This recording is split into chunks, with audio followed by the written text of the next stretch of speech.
Eu não comecei a questionar estações de trem. Elas estão simplesmente lá. Monumentos ao progresso, templos da era industrial.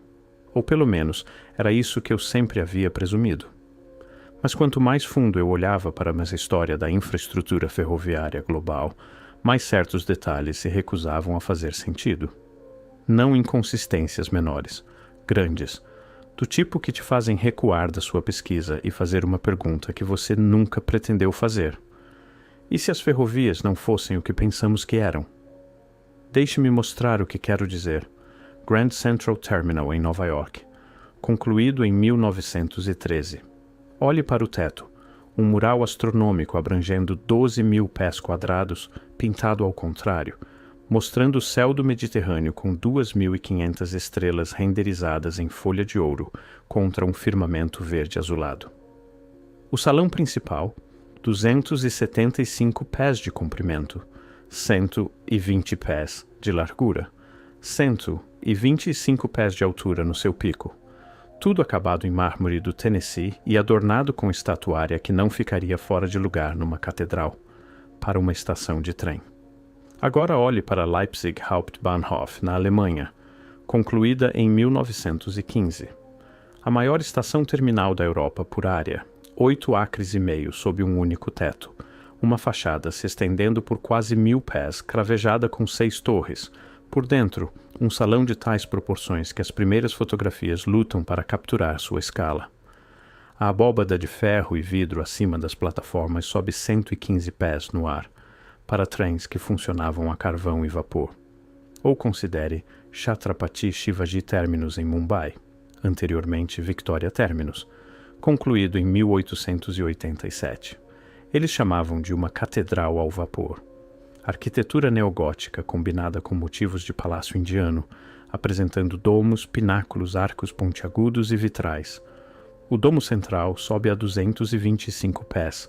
Esculturas em pedra retratando flora e fauna cobrem quase toda a superfície. Gárgulas, arcobotantes. Uma entrada ornamentada que poderia servir como portal para um palácio real, para mover pessoas entre trens. A explicação oficial é clara. Estas eram declarações de orgulho nacional, monumentos à conquista industrial, símbolos de progresso e poder. A Era Dourada amava grandiosidade. Impérios competiam através da arquitetura. Dinheiro não era problema quando o prestígio estava em jogo. E ainda assim, por que cada cidade importante fez isso? Não algumas, não muitas. Todas, uma por uma. Paris, Milão, Antuérpia, Madrid, São Paulo, Melbourne, Tóquio, Calcutá, Cidade do Cabo. Cidades em 6 continentes, representando culturas e circunstâncias econômicas vastamente diferentes, todas decidiram simultaneamente, num período de aproximadamente 60 anos, construir estações de trem que se assemelhavam a usinas de energia, templos ou palácios, muito mais do que se assemelhavam a centros de transporte. O padrão se repete com precisão inquietante. Aqui é onde fica mais estranho. Somente nos Estados Unidos, entre 1850 e 1920, mais de 1.000 estações de trem substanciais foram construídas, não plataformas simples ou abrigos de madeira. Estou falando de estruturas permanentes apresentando elementos como torres de relógio, salas de espera com tetos de 40 pés, fachadas ornamentais e sistemas de aquecimento que serviam vastos espaços interiores. Muitas incorporaram iluminação elétrica desde o momento em que abriram. Isso numa era quando a maioria das casas ainda usava lâmpadas a gás ou óleo. Eles as construíram em todo lugar. Cidades de 5.000 pessoas receberam estações que podiam acomodar 5.000 pessoas de uma vez. Paradas rurais apresentavam floreios arquitetônicos, janelas arqueadas, trabalho decorativo em tijolos, telhados de cobre, fundações de granito, sistemas de ventilação elaborados. Por quê? A resposta oficial: otimismo, expansão rápida, especulação sobre crescimento futuro, competição entre companhias ferroviárias criando uma corrida armamentista de construção. Mas aqui está o que essa explicação exige que você aceite: que centenas de companhias ferroviárias independentes, operando em competição econômica umas com as outras, de alguma forma coordenaram para construir estruturas de design notavelmente similar, usando materiais e métodos comparáveis, frequentemente completando-as dentro de anos umas das outras, tudo enquanto seguiam princípios arquitetônicos que sugerem o quê? Um projeto compartilhado, instruções comuns, acesso ao mesmo conhecimento técnico. E aqui está a parte mais estranha. Muitas dessas estações apresentam elementos arquitetônicos idênticos, apesar de estarem separadas por milhares de milhas e construídas por organizações inteiramente diferentes. O mesmo estilo de torre de relógio, as mesmas proporções nos salões de espera, o mesmo tipo de tijolo, os mesmos arranjos de janelas, os mesmos ângulos de telhado, como se estivessem seguindo instruções que não compreendiam completamente. Se você ainda está comigo, aperte aquele botão de inscrição, porque o que vem a seguir fica significativamente mais difícil de explicar. Deixe-me fazer uma pergunta simples. O que alimentava esses edifícios? A resposta padrão é vapor, caldeiras a carvão produzindo vapor para aquecimento, às vezes suplementado por iluminação a gás, mais tarde por eletricidade gerada externamente. Tecnologia básica da era industrial, nada misterioso. Exceto quando você realmente examina a infraestrutura. Essa resposta desmorona. Considere apenas os sistemas de aquecimento. Muitos terminais grandiosos apresentavam aquecimento radiante capaz de manter temperaturas confortáveis, através de espaços medindo centenas de milhares de pés cúbicos. A Gare du Nord, em Paris, Union Station, em Washington, D.C., King's Cross, em Londres. Esses não eram edifícios pequenos com alguns radiadores.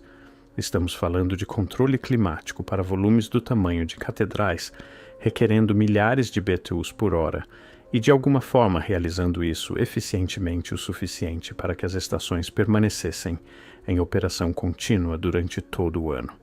Os custos de combustível sozinhos deveriam ter sido astronômicos. O trabalho necessário para manter caldeiras a carvão de tamanho suficiente deveria ter necessitado dezenas de trabalhadores por turno. A fuligem e fumaça deveriam ter enegrecido esses edifícios além do reconhecimento em anos. E ainda assim, fotografias dos anos 1890, 1900, 1910 mostram mármore branco pristino, vidro limpo, interiores que parecem mal usados apesar de hospedar milhares de passageiros diariamente. Onde está o resíduo de fumaça de carvão? Onde estão as enormes salas de caldeiras que esses sistemas teriam exigido? Onde estão os sistemas de entrega de carvão, as operações de remoção de cinzas, a infraestrutura de ventilação para prevenir envenenamento por monóxido de carbono? Eles não estão lá, ou melhor, eles não estão lá em escala suficiente para corresponder às demandas que esses edifícios teriam colocado na tecnologia a vapor do século XIX. Isso levanta uma questão simples, mas crítica. Quando essas estações receberam eletricidade? Registros oficiais dizem que a maioria dos terminais importantes foi eletrificada em fases. Iluminação primeiro, depois maquinário, então sistemas operacionais inteiros. Frequentemente, isso ocorreu décadas após a construção inicial. Grand Central, por exemplo, supostamente operou com iluminação a gás até sua grande renovação em 1913. Mas quando você olha os desenhos arquitetônicos originais, os que sobreviveram, muitos mostram sistemas de condutores elétricos construídos nas fundações, não adicionados depois. Construídos, desde o início, canais para fiação atravessando paredes que não seriam eletrificadas por outros 20 anos, salas dimensionadas e posicionadas como subestações elétricas, rotuladas como armazenamento ou espaços mecânicos na documentação oficial. Por que você construiria infraestrutura elétrica antes que a eletricidade estivesse comercialmente disponível naquela área? Union Station, em Los Angeles. Construção começou em 1914. O edifício incorporou sistemas elétricos desde o primeiro dia, isso numa cidade onde distribuição elétrica em larga escala ainda estava sendo estabelecida, onde a maioria das áreas residenciais não teria energia confiável por outra década. A estação tinha imediatamente, não apenas luzes, controle climático completo, sistemas de sinalização operados eletricamente, elevadores, tudo funcionando desde o momento em que o edifício abriu. Como? Quanto mais fundo eu ia nos registros elétricos, mais a linha do tempo se fraturava. Estações supostamente alimentadas por vapor mostrando registros de consumo de energia de anos antes que redes elétricas locais existissem. Edifícios consumindo quantidades massivas de eletricidade, megawatts, em eras quando gerar esse tipo de poder deveria ter exigido usinas de energia dedicadas e visíveis por perto. Mas as usinas de energia não estão nos registros. Ou se estão, são descritas em termos vagos: fornecimento municipal, geração privada, fonte industrial. Nunca especificidades, nunca instalações reais que você possa localizar num mapa ou encontrar documentação arquitetônica. O silêncio era ensurdecedor, e é aí que o aspecto temporal se torna impossível de ignorar. Antes das ferrovias, o tempo era local. Tempo solar. Cada cidade ajustava seus relógios baseados na posição do sol no alto. Meio-dia em Chicago era vários minutos diferente do meio-dia em Cleveland. Isso era adequado até que trens começaram a circular entre cidades em horários. A solução, nos dizem, foi padronização. Companhias ferroviárias estabeleceram fusos horários. Nos Estados Unidos, isso aconteceu em 1883. Não por mandato governamental, mas por coordenação ferroviária privada. 4 fusos horários estabelecidos simultaneamente, adotados por cada grande companhia ferroviária no mesmo dia. 18 de novembro de 1883. Pense nisso. Companhias competidoras, muitas hostis umas às outras, todas concordaram em abandonar o tempo solar observado localmente e adotar um sistema artificial de horas padronizadas. Elas coordenaram isso através de um continente inteiro. Elas implementaram universalmente, instantaneamente, sem fiscalização governamental, e o público simplesmente aceitou. Em 1918, o Congresso tornou oficial, mas as ferrovias já operavam em tempo padronizado por 35 anos. 35 anos da nação inteira, organizando sua vida diária em torno do tempo ferroviário, ao invés do tempo solar. Horários de trabalho, horários de refeições, horário comercial, ciclos de sono, tudo realinhado a uma grade temporal artificial. Por que isso funcionou? Como isso funcionou? Estamos falando de alterar fundamentalmente como os seres humanos experienciam e medem a passagem do tempo, realizado não através de evolução cultural gradual, mas através de decreto corporativo, a menos que as ferrovias não fossem apenas companhias de transporte. A menos que fossem outra coisa, considere o layout físico das redes ferroviárias. Trilhos se espalhando para fora de centros centrais, os grandes terminais como raios numa roda, ou como linhas de distribuição de uma estação geradora. Os trilhos em si, condutores de metal paralelos separados por dormentes de madeira, se estendendo por milhares de milhas, conectando cada centro populacional importante e incontáveis menores. Uma rede elétrica perfeita. Agora considere o que sabemos sobre o sistema elétrico inicial.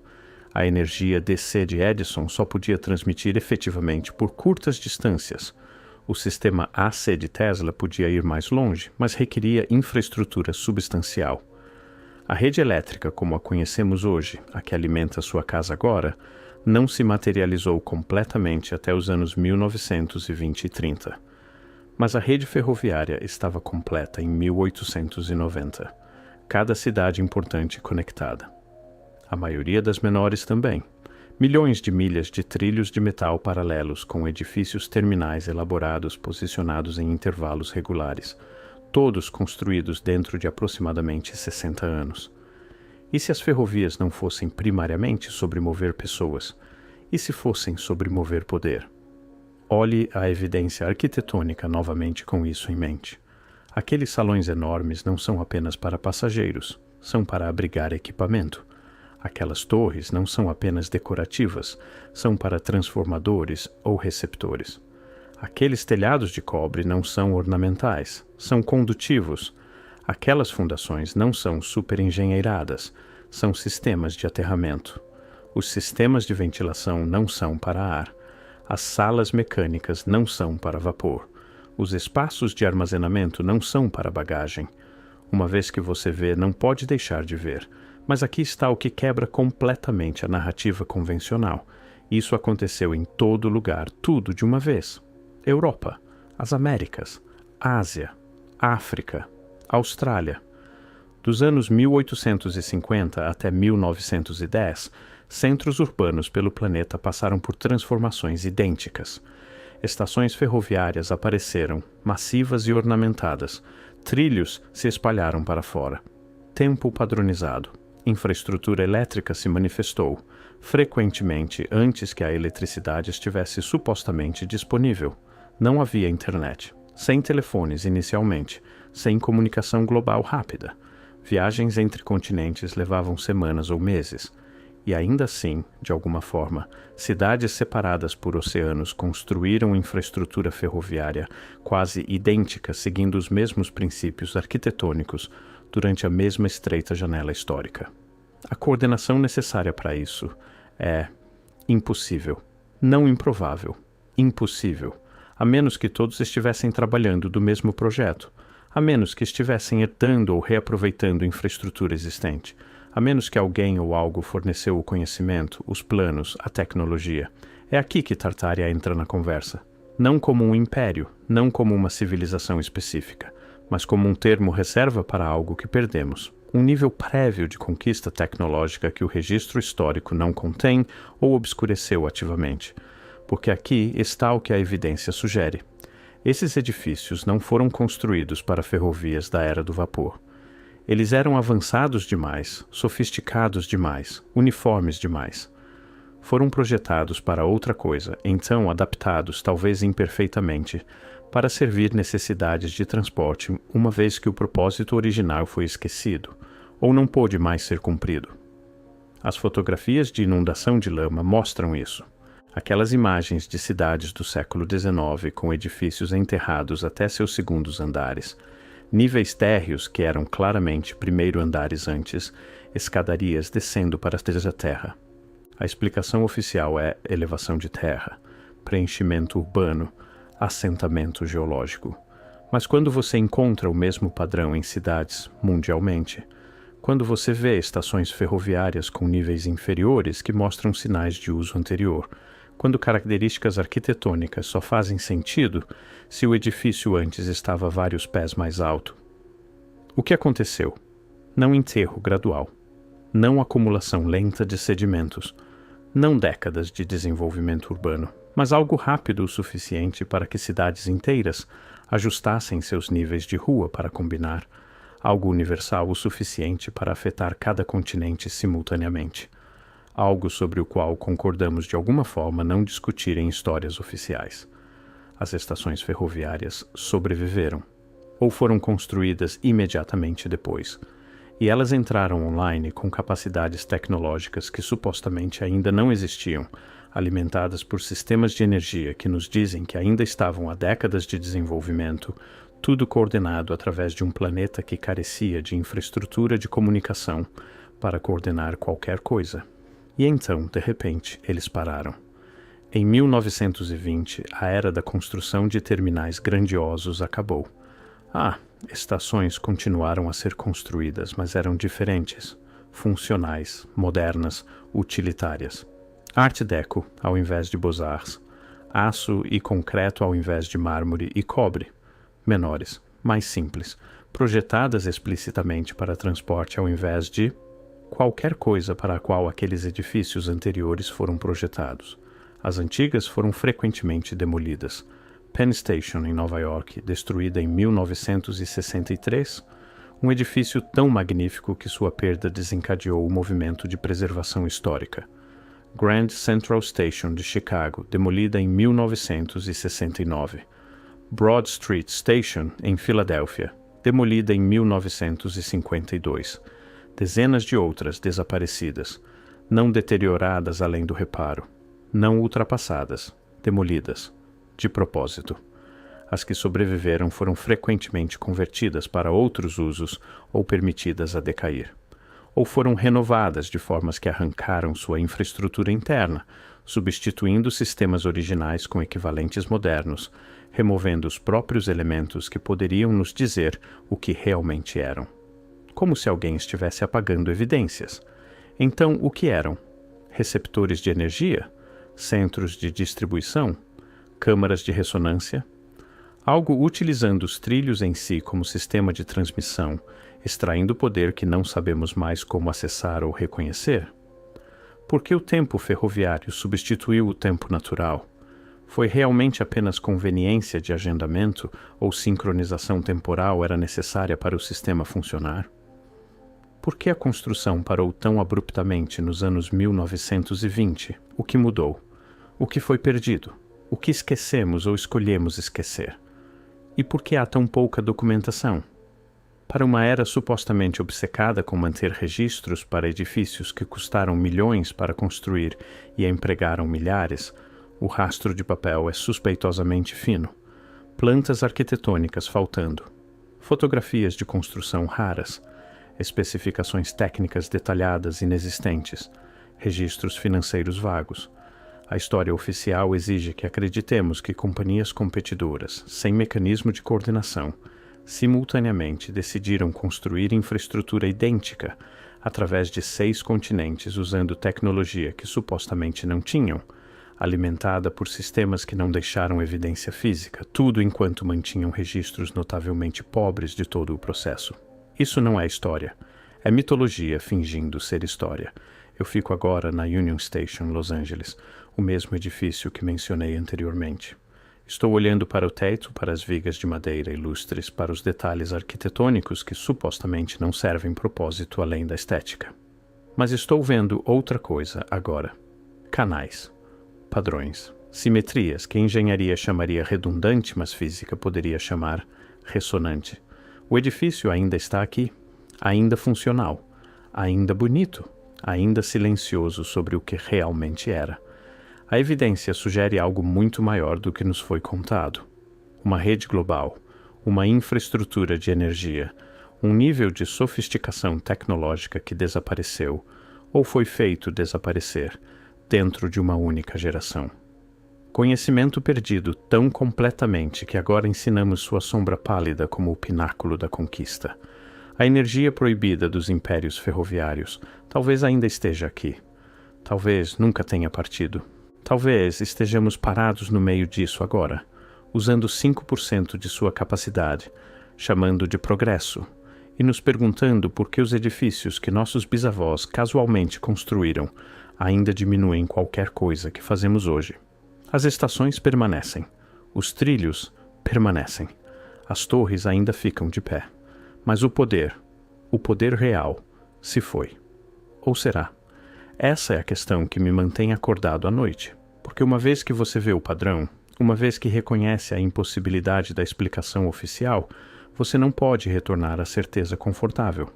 Você fica com algo muito mais perturbador, o conhecimento de que podemos estar vivendo nas ruínas de um mundo que não lembramos, usando ferramentas que não entendemos, seguindo mapas para um destino que esquecemos, a energia proibida da Tartária, se você quiser chamar assim. Ou chame de outra coisa. Nomeie como quiser. O mistério permanece o mesmo. O que eles sabiam que nós não sabemos? E por que não sabemos?